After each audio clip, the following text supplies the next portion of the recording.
All right, we'll starting the webinar in just a few seconds.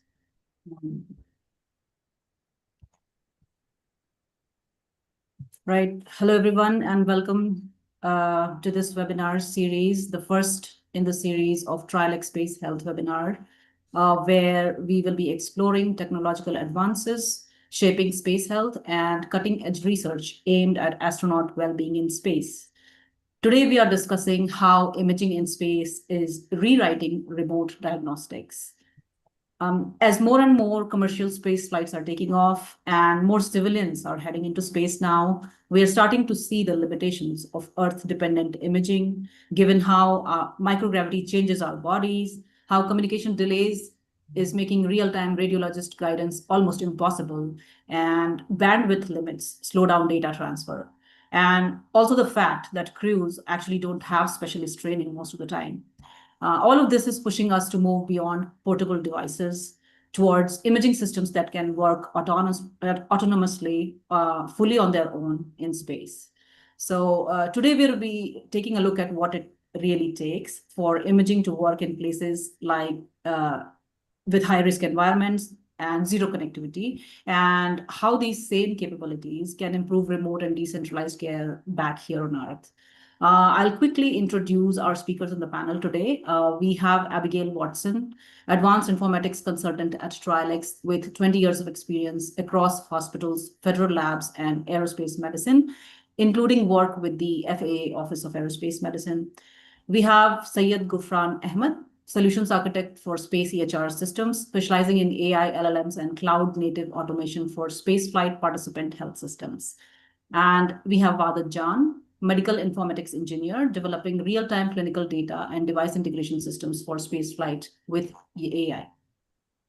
So thank you, Abby, Gufran, and Vadat for joining the panel today. Before we begin and dive into the discussions, just a bit about the logistics of the webinar. Please set up your video settings at 720 pixels so that you get the best audio and video quality throughout this webinar. And we will be having a 10-minute Q&A session at the end of the webinar, but feel free to put your questions in the chat box. We are also live streaming this on YouTube, so you can add your questions there as well as you're watching. Thank you again, everybody, for joining, and I will let the panel take it away. Gufran, over to you. Yeah. Thanks, Shweta, for that introduction. So today we will talk about space medicine and how it's not a thought experiment anymore, and how extreme environments are helping in testing devices and protocols for space missions. To solve the problem of space, we often look to the extremes of the Earth. Space agencies have long used harsh terrestrial environments as analogs to simulate space missions. These environments allow us to test medical equipments, validate clinical protocols, and train crew under conditions that closely resemble space. So the Antarctica as the highest fidelity space analog, Antarctica is considered the closest space analog on Earth. Crew members there are isolated up to 9 months with no evacuation capability. Like astronauts, they work in dangerous environments, depend on entirely on technology for survival, and experience extreme physiological and psychological stress. And the parallels between polar and space missions are profound. Both Antarctica and space mission involves isolation, confinement, hazardous environment, complete dependence on technology, limited evacuation, and autonomous operations. The main difference in the between Antarctica and space is that Antarctica has gravity and protection from space radiation, while space does not have that.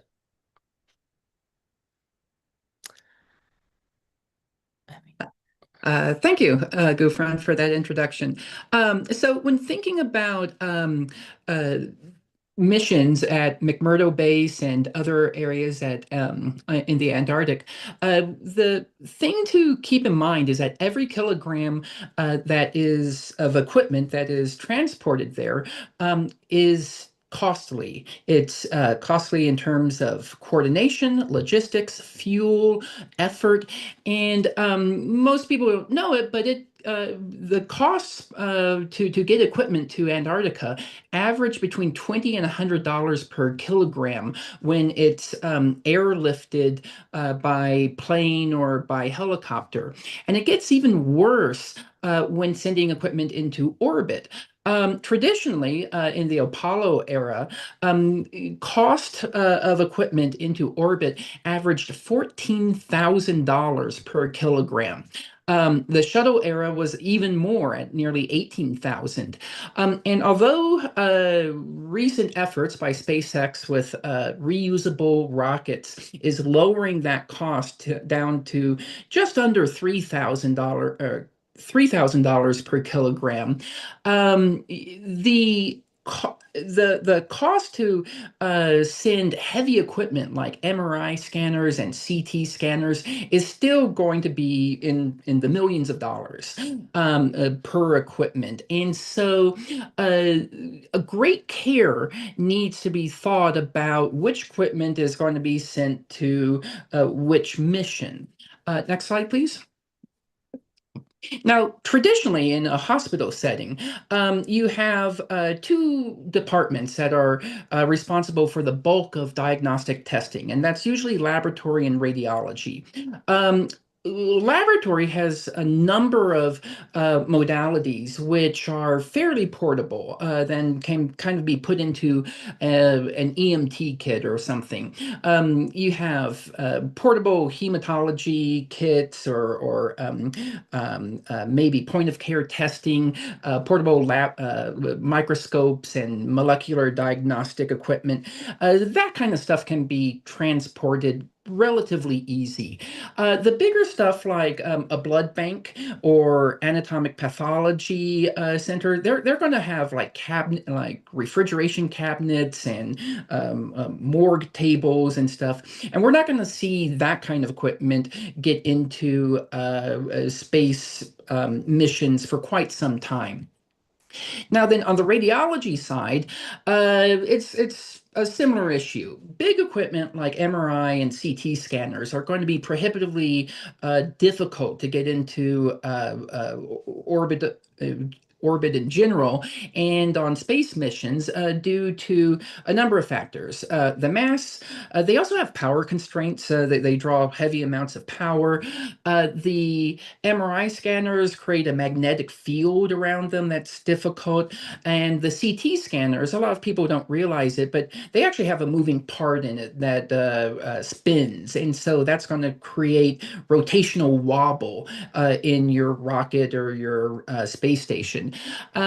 Similarly, nuclear medicine can be big and bulky, and it has radioisotopes that you have to transport around. So all of those modalities aren't good candidates for diagnostics on space missions. However, modalities like portable X-ray and ultrasound start having the right cost, mass, benefit, power dynamics or cost-benefit analysis to make them worth looking into. Your portable X-ray is still going to have some radiation and isotopes that you have to transport around, cobalt cores that generate the X-rays. But the modality that is really starting to interest people is portable ultrasound. It's really got a lot of benefits in terms of versatility, portability, no radiation requirements, and the kind of thing that could be put into airplanes, rockets, space stations, and so forth. So next slide. Yeah, Abby, I am just curious, like, does MRI scan has an effect from the magnetic interference? Well, so it's going to create like a big magnetic field around it, and you can put some shielding to prevent that magnetic field from going to other parts of a station. We'll probably see if and when MRI ever gets into orbits or space stations, we'll probably see them have their have a dedicated module or that's just the MRI module, and it'll be kind of self-contained, not unlike how we do mobile MRI clinics, maybe in the Southwest, or you know, like radiologists will put an MRI scanner in the back of a semi truck and move it around. So we'll need to at a very minimum have a dedicated module for it. Yes. Next slide. So ultrasound in space is not new, actually. It's been around for at least 15 years. And one of the first real studies on it was on the International Space Station, starting in 2009 or so, with the Advanced Diagnostic Ultrasound and Microgravity Project, sometimes called ADUM. It was sponsored by Henry Ford Health System and Weill Laboratories. And in this photo here, you can see the blue device is it. They send up a hospital grade device, but they sort of made it rugged, and they put it into a kind of a briefcase design. And so that blue box, the double blue box, is what you're looking at. Let's see here. Next slide, please. Let's see here. Okay. So the results from the study were positive mostly all around. ISS crew members were able to successfully perform diagnostic quality ultrasound exams. So they were able to use the equipment with minimal training and guidance. They were able to pick it up. They were able to effectively use it on day-to-day procedures. There aren't a lot of accidents on the space station, but people have cuts and bruises, and they get nauseous, and there is kind of routine stuff that they deal with. So they were able to use the equipment for day-to-day needs. They were able to do so with visual aids and procedures. And it's very common for astronauts to have sort of flashcards, or they're not quite cheat sheets, but they're one-page summaries of like, here's like recipes. So they had visual aids and procedures, and they would also call down to mission control and consult with the flight surgeon on call. The one particular thing that happens in the space station was astronauts tend to get swollen eyes from this ocular syndrome. It's related to microgravity. So they did these eye examinations, which we'll talk about later. Generally speaking, the ADUM project came away with it supports full use of ultrasound in space exploration moving forward. So next slide. For those people who wish to learn more, we have some citations in here that you can get in the slides after the talk. Abby, if I'm not wrong, the picture on the right-hand side shows the scan of the eye, right? That's exactly what's happening. So you can see in the photo an ocular exam with the ultrasound. This is a pretty, as far as ultrasound exams go, this one is delicate. It's the angles, and it's an advanced image as far as ultrasound imaging goes. Not the easiest to do, and they had to position the person, keep them stable. Lots of detail with this particular procedure. Next slide.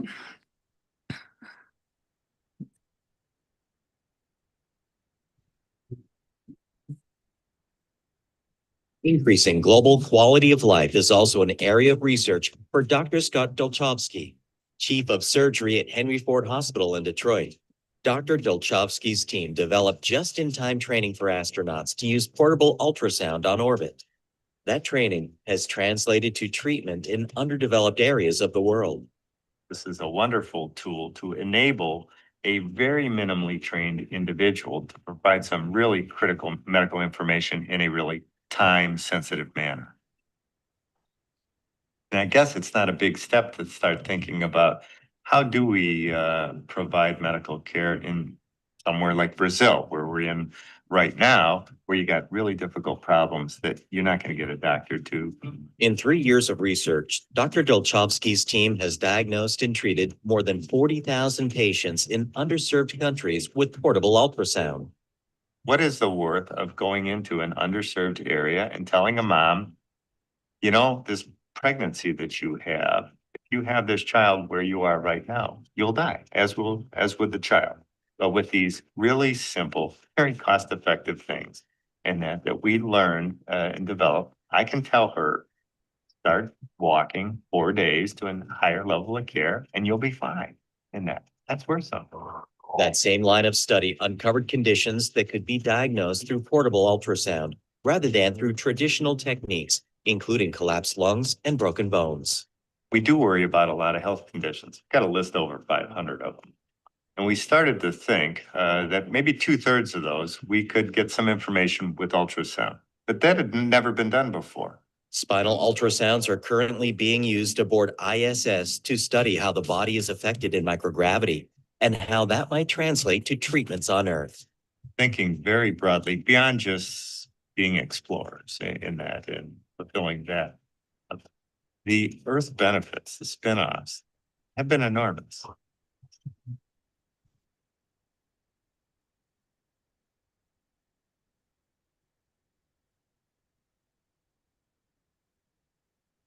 Now, as we think about what the usage of ultrasound is in the diagnostic setting, as the professor or the doctor mentioned, there's like 500 exams that you can do with ultrasound.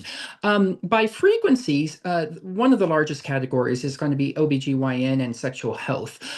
Maybe we'll get there someday in orbit, but that's not the near-term usage.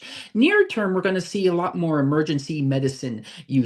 And by frequency, you're going to be talking about abdominal ultrasound, carotid, cardiovascular, and maybe that musculoskeletal that the doctor mentioned. Microgravity environments also have these fluid retention issues. And in orbit, we have this neuroocular syndrome that many astronauts experience. And that's going to be one of the frequent usages as well. More on that in a bit. Next slide. So, when you are in space, there are physiological shifts that breaks the traditional imaging when you are in space. So, we have to think why space forces us to rethink healthcare completely. Like there is fluid redistribution happening in space, there is muscle and bone loss happening, there is neuroocular changes happening when you're in space, there is cardiovascular dynamics happening to your heart, there is altered hemodynamics, complicates the Doppler assessments that requires adaptive AI models to evaluate how the SFE is doing in space. And also the environmental factors complicate the imaging physics, like acoustic coupling is happening and there is vibration artifacts. Spacecraft system introduces motion artifacts that requires advanced filtering and frame selection algorithms to make a clean image out of the scans. And there is power constraints, and then there is the cabin volume. The cabin has the astronauts have restricted movement while they are in the cabin, and it affects the scanning ergonomics and requires compact probe geometrics. So the ultimate test case is the Inspiration 4 mission. In September 2021, I-4 mission was launched with launched the first all-civilian crew into the orbit. This provided an unprecedented opportunity to move from analog to application. The critical question that this mission answered was, could a non-professional crew using only just-in-time instruction and earth-tested hardware successfully perform autonomous medical research and data collection in space? So the in-flight experiments were autonomous ultrasounds in orbit. They were provided an ultrasound probe and an iPad. And we can point out, like Abby showed earlier, we showed that a huge briefcase for doing a scan, and only after a decade, and we are seeing a very small tablet and a very small handheld portable device connected to a display, and they are able to do scans effortlessly there.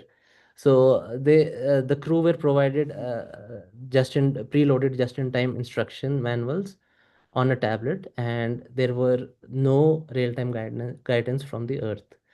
They had to perform scans for urinary bladder and internal jugular vein, and eye scans for detecting the space-associated neuroocular syndrome. Guidance from the earth.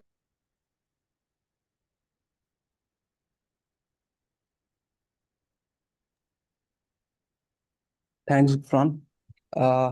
So couple of findings here, like the feasibility is a function of procedural complexity.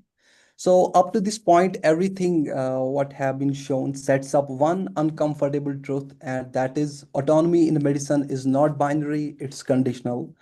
So on Inspiration 4, as Gufran was talking about, that civilian crew members performed ultrasound scans using just-in-time instructions. So there were no real-time help, no experts watching, and the results were scored objectively on a 0 to 3 quality scale, as you can see on the screen, with 2 as the minimum usable threshold.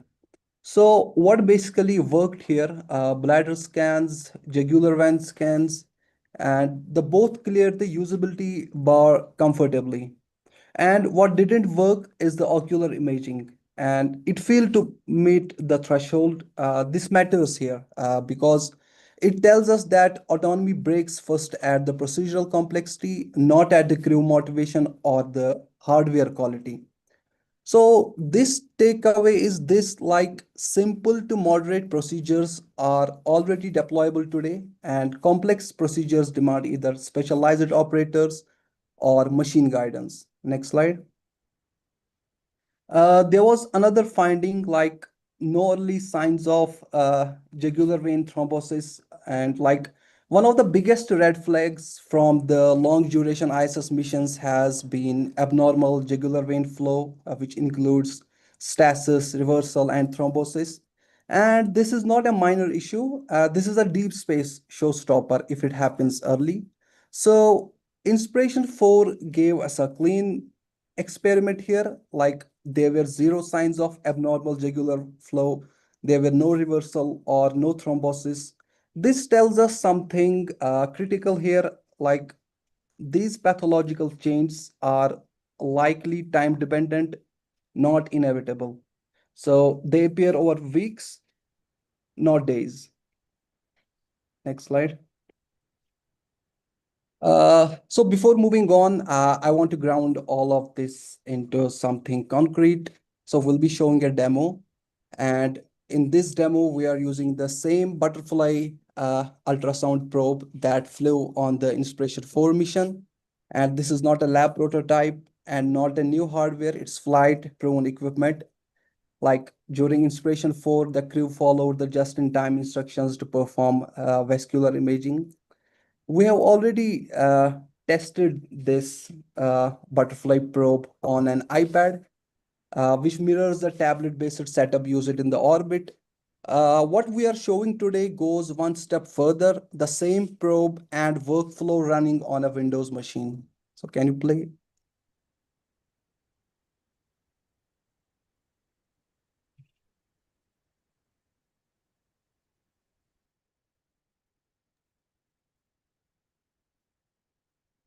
Today, we are going to perform an ultrasound using this butterfly device on a Windows system. So we are going to perform an ultrasound for carotid artery in the neck of the patient called Wahadat, who an ultrasound on him. And on the screen, you can see a Windows system on which we are connecting this butterfly device via the USB cable, and it can run in an offline mode. So starting the ultrasound, so I will be taking this ultrasound gel and would be putting this on the device. I am going to perform the ultrasound of the carotid artery in the neck. The test uses sound waves, so there is no radiation and it's completely safe. And the purpose of the scan is to check the blood flow in the main arteries of the neck and to look for any narrowing or plaque buildup or any abnormalities. So I've selected the preset and I will click on the start. And it has started. Now going near the patient. So I am, as you can see, the bigger opening that you're seeing is for the jugular vein, and beside that is the carotid artery. And if I press more, you can see it's a tricky scan for the carotid artery. If you press more, that carotid artery shrinks. So you have to be very precise while doing a scan of the carotid artery. So you don't have to press too much. You have to put gentle pressure, and you can see the carotid artery is completely fine of the patient. And that was a very good scan. And on the screen, you are seeing the interface for the butterfly probe that is connected via cable to a Windows system. There are various modes by which you can see, there are various presets available, and here you can see the device. Next slide.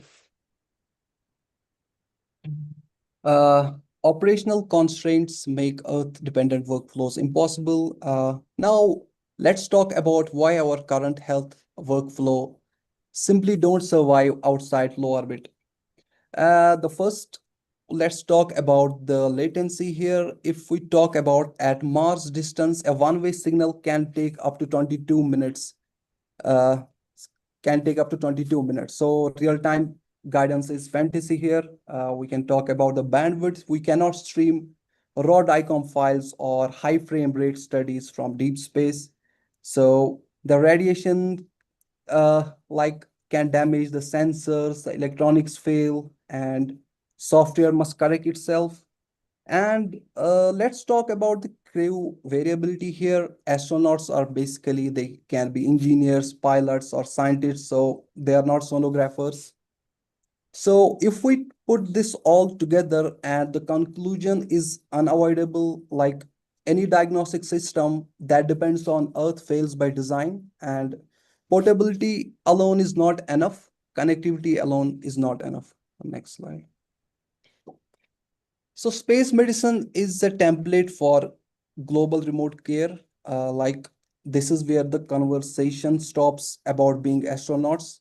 So space produces the harshest healthcare conditions imaginable, like there are no unreliable connectivity, minimal training, and zero margin for error. What it turns out to look like, it can turn out to look like a disaster zones, rural health systems, humanitarian medicines, and the decentralized clinical trials. So if your diagnostic stack works in orbit, it will work anywhere. Thanks.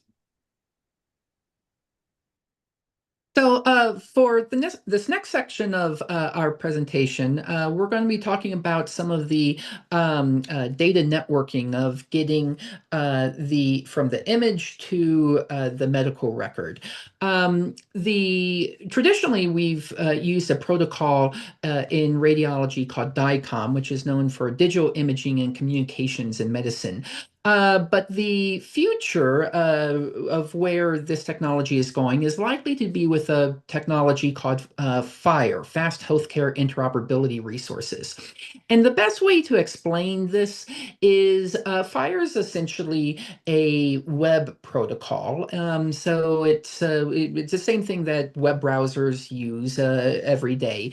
But we're interested in, well, if you've flown on an airplane and had your tablet or your phone in airplane mode, we're talking about web applications that are in airplane mode. So we're thinking about applications and digital imaging that's actually offline first, and that has this delayed synchronization. So it can be it can be offline, take the images, do the processing on board, and do the automated detection, the computer-aided diagnostics on board in airplane mode before it's transmitted or synchronized elsewhere. This is different than the older applications that weren't network centric to begin with. These are network centric applications and technologies, but they can sort of turn on and off their networking. Next slide. This emerging protocol, which we believe is going to become widespread in both imaging and medical records and throughout the industry, has many data schemas for the entire clinical workflow. It was originally designed as a protocol for hospitals, and there's a number of like infrastructure data schemas or resources that are available, such as patients and encounters and questionnaires and so forth. But then in the imaging workflow, you have kind of two major parts to the workflow. You have the image acquisition portion, which is sometimes known as the technical portion, which is done by radiology technologists. And then you have the diagnostic, or what's sometimes known as a professional component. And so your technical component, the imaging acquisition, is going to have devices and procedures and body structure, imaging studies, document references, and so forth. Whereas the professional component, the diagnostic, is going to have a diagnostic report, maybe a composition and some measure reports for things like quality control. Next slide, please. Now, the way that we kind of structure this is we have three different APIs that we're application programming interfaces that we're using. We have a software development kit that the device uses. We have DICOM, which is the imaging component, and then we have FHIR, which is basically the medical record. So the SDK writes to the local client. That goes to something called a C-store at the PACS system, picture archiving system. We may or may not use DICOM Web to do operations on the PACS. It might not be a full PACS system, but maybe a mini PACS running on the local client. And then as we process the study, that gets translated, that one DICOM study gets translated into a number of FHIR resources. So there's going to be patient, device, imaging study, procedure, questionnaire, and then maybe a diagnostic report attached to that separate, like as a next step. And then once it's in the FHIR spec, then it translates to all the subsequent downstream electronic health records, personal health records, and other systems that may be interested in using it. Next slide. The Trial SpaceX has been working on the Hermes project. It's built for zero connectivity and maximum reliability. It's a cross-platform device that works on Windows, Ubuntu, mobile devices, and that handles automated ingestion, quality control, metadata, and it's really been designed with these space flights in mind, and specifically for remote offline usage. Next slide. Now then, imaging shouldn't just be portable. It also needs to be autonomous. And by autonomous, we mean it needs to have that independence so that you can not just take it to a field location, but that you can use it and get the results there without having to take everything or consult back with home base. So next slide. Now, when we think about autonomy with the ultrasound equipment, and we think about on-device artificial intelligence, we're talking about a number of different categories. We're talking probe navigation, which means kind of getting the probe in the right position. Then real-time quality assurance. Is the probe at the right angle? Is it tuned? You can kind of tune the depth of how close or far away it's looking at. And then as that image comes in, there's going to be different artifacts. There's going to be fuzz, there's going to be echoes, and you kind of have to, like a camera, you have to kind of get it into focus, and you sometimes need to detect what kind of artifact is going on. Why is it this kind of fuzz or that kind of echo? And then once the image is in focus, you then want to do things like anatomy labeling and segmentation and measurements, and you kind of want to apply knowledge on top of the image, and you want to take it from data to knowledge. Next slide. So computer-aided diagnostics aren't new. They've actually been around for decades now. One of the earlier pioneers in this area was the University of Chicago. And on the screen here, we have some images from one of the earlier ultrasound computer-aided diagnostics or systems that were produced. And so the first step in these AI systems is that you have sort of a library of image textures and patterns. And in the lingo, they're hyperechoic or hypoechoic or anechoic. And these things are talking about how much do different things produce an echo. And generally speaking, this falls according to bone, air, or water tissue. Throughout medical imaging, the differences in our tissues in our bodies produce different imaging artifacts, and oftentimes air, water content, or bone content are the first tissue detection types that these algorithms focus on separating. So in the middle of our screen, we have a kind of a decision tree that's kind of separating out, kind of bone, air, water content. And then in the third screen, you use that knowledge or that algorithm to start doing segmentation. And you're kind of circulating like, oh, well, here's a blood vessel, or here's some lung, and it's kind of difficult to read, but there's kind of like a drawn outline around the anatomy segment that is overlaid on the image, and you get a full sort of algorithmic pipeline of parsing the image into its parts and then labeling it and detecting which tissues are which. With this, you can start providing automated diagnostics. Next slide, please. So as we think about autonomous diagnostics and where things are going next in space, we're really talking about on-device diagnostics where we might not have Earth-based clinicians available, on the phone.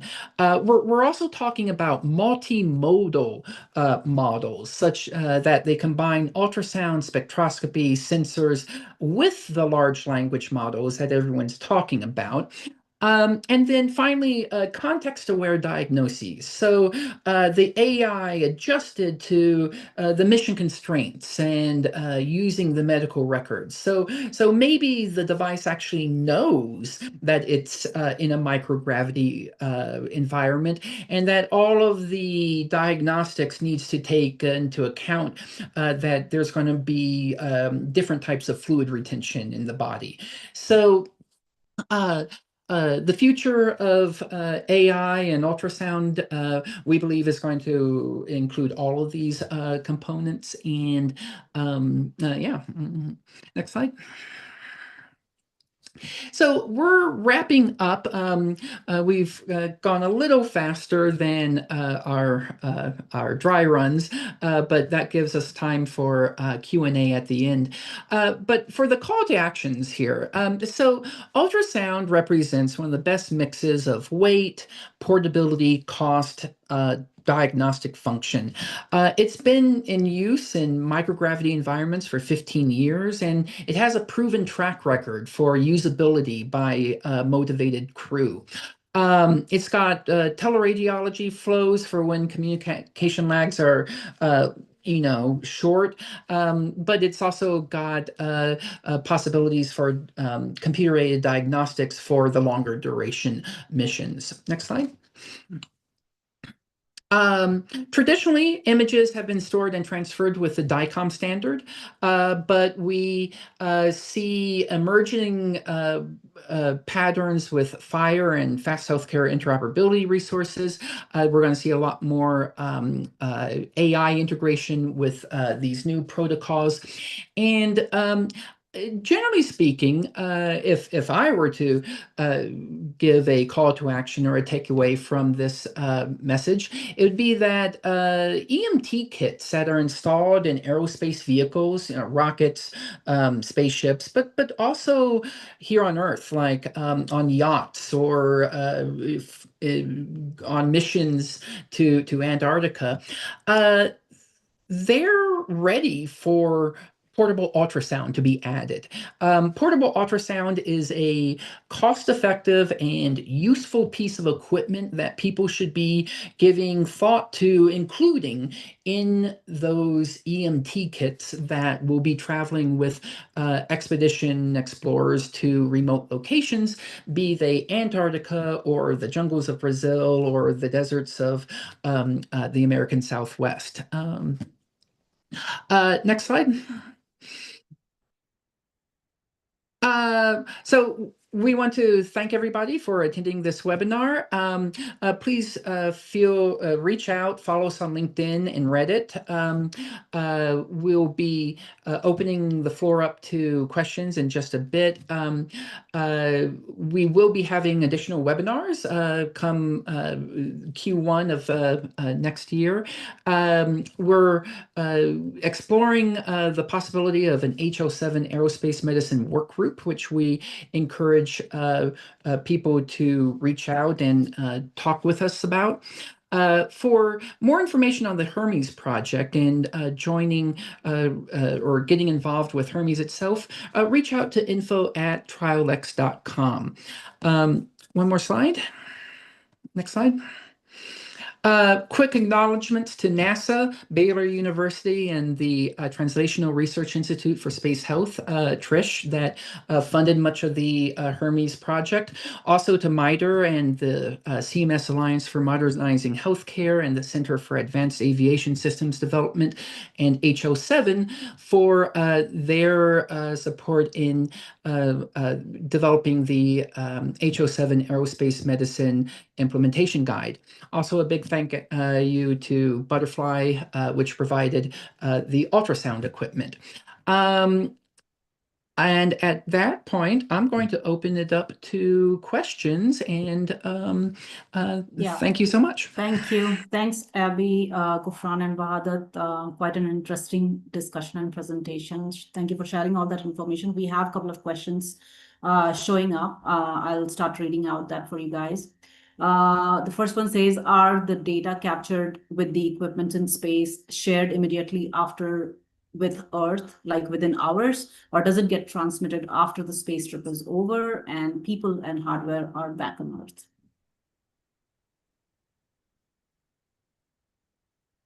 Do you want me to repeat that? Go ahead, Abby. Yeah. Oh, wait, repeat the question once more. Okay, so the question is asking, are the data captured with the equipment in space are shared immediately back to Earth, like within hours, or does it really get transmitted after the space trip is over when people are back? No, I think it's a little bit of both. It's not going to transmit immediately. I mean, I don't know of any of the ISS systems that auto route DICOM imaging.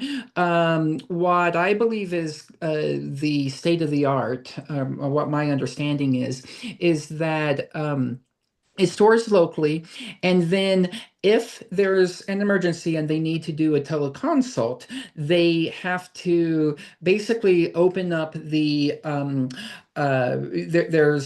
there's like a radio link that they that's constantly communicating between mission control and the International Space Station, and they have to they allocate that bandwidth for, usually it's like videos of maybe astronauts doing spacewalks, or but it's a network link, and they just have to prioritize the DICOM medical imaging traffic over other content such as telemetry or station keeping ops or video channels. And so when they want to use the main link, the main comms link for digital imaging, for medical imaging, they can't use it for other activities. And those big files might, tie up the main link for 20 minutes or however long. And it gets worse the further out the vehicle is. So on the moon or Mars, that main link back home becomes ever more tied up with the bigger the file is.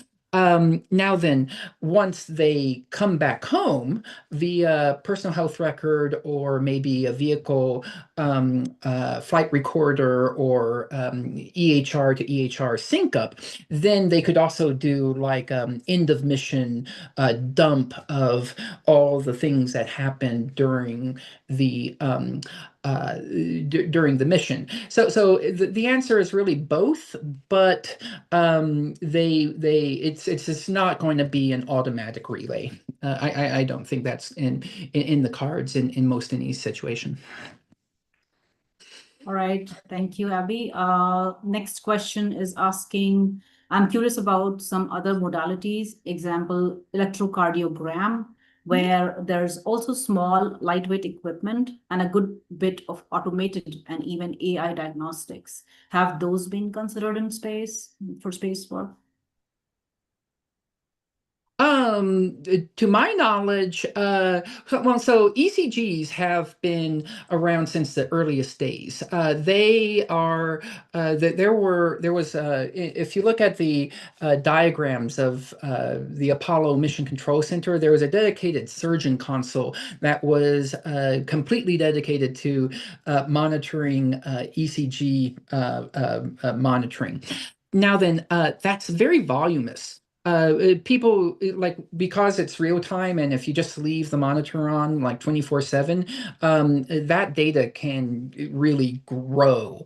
And so there's this real trade-off with ECG data on like how much a lot of it is it's very baseline, and the signal isn't, if it's just normal, if it's just a heartbeat, there's it doesn't give you a lot of signal. It's only when there's like a heart attack or you know, the signal stops that you understand that the heartbeat has stopped. So it's kind of like low signal until it's not. It's until it's very important. And so yes, I think electrocardiogram and ECG tracking is there's been quite a bit of study since the earliest days of Apollo, but at the same time, there's like storage and how much data, what kind of summaries do you want to use, and the usage of watches, smart watches, is a very active area of research from my understanding. Thanks, Abby. The next one asks, when and why would you use ultrasound on the eye? Anybody, Gufran or Wahada, would you, either of you, like to field that, or you want me to? I can take this question. So when you go in space, so there are morphological changes happening to your eye. So when you are in zero gravity, there is no gravity, there is a fluid dynamics happening in your eye, and it changes the shape of your eye, and which creates the pressure on the nerve of the eye. It even increases the pressure on that optic nerve on your eye. So that is why we have to perform the scan of the eye regularly for the patient, so there is no ocular pressure happening on the eye. I hope I answered the question. Yeah. All right, thank you. Thanks, Gufran. The next one is asking, I am curious which LLM AI we have used so far in space, and what was the problems or issues faced with that, if any? Officially, I don't think there is any LLM models deployed in space. What has been used, maybe a rule-based system or a signal processing AI or computer vision models, like Abby explained, like simple image processing happening on an image. That is, but officially there is no NLM model deployed. Why? Because it requires high computation power, and also even 1% of hallucination would means it is not fit for space. Yeah, I'm going to second that. Is the within the imaging realm, the CAD, or computer-aided diagnostics, is sold as kind of like a separate module, and to at least our understanding, there hasn't been purchase equipment for that and sent to the International Space Station yet. At least not. At least it's not been in public reports that we're aware of. And also we'll probably see LLMs in the near future, but not quite yet. So. Right. Yeah, thank you for that. And I think there is one more question asking, I'm sure we are looking at AI assistants for interpreting USG images in space. Are we looking at AI assisting astronauts in interpreting USG images? That's the question. Definitely, we obviously, when we are thinking of long duration missions to Mars, where there is limited connectivity to Earth, we would require an AI assistant or AI doctor who would be helping the astronauts if they experience any issues, or even assisting them in or guiding them for performing ultrasound while they are in space in isolation where there is no connectivity. So definitely we would, it is a requirement. It's not a thought process anymore, a thought experiment anymore. Like it's the requirement for future. Okay, and I believe that's the last one that I see on my screen right now is what are what is TrialX actually doing with the data that is being collected from all the space missions? And how is it going to be used by researchers? So TrialX is just hosting the data for these space missions, and we are providing these data to the researchers so that they can perform these research on those data and provide insights. Like one of the insights that we showed earlier was regarding the scans, how good the scans were performed by the astronauts, civilian astronauts, by just following the just-in-time training. And it was a result of the publication. The link of the publication is also available in the slide as well. Yeah. All right, I think those are the questions that we had. I believe we can now wrap up the webinar, and thank you again for sharing all the information, you all three, Abigail and Vadat and Gufran, and thank you for answering the questions. And as we wrap up, one thing was made clear today, that space is not just reshaping where we are delivering healthcare, but also how we are designing it. And at TrialX, we are definitely proud and super excited to be contributing to this frontier, building systems that enable clinical research on Earth as well as in space. So thank you, everybody, for joining today. And thank you for your questions and your curiosity in advancing medicine beyond Earth. We invite you to continue to talk to our speakers here on the webinar today, connect with them, and explore collaboration opportunities. Or reach out to us to learn about how we are supporting space health, and how we can support your studies, remote diagnostic initiatives and all. We also look forward you to joining us in January for our next webinar, like Abby has mentioned. And we will be talking about Artemis 3 mission and how we will be analyzing it through Hermes. So thank you, everybody, again, and we will be making this webinar video available on TrialX website soon. So thank you, everybody. Until next time. Thank you. Bye-bye.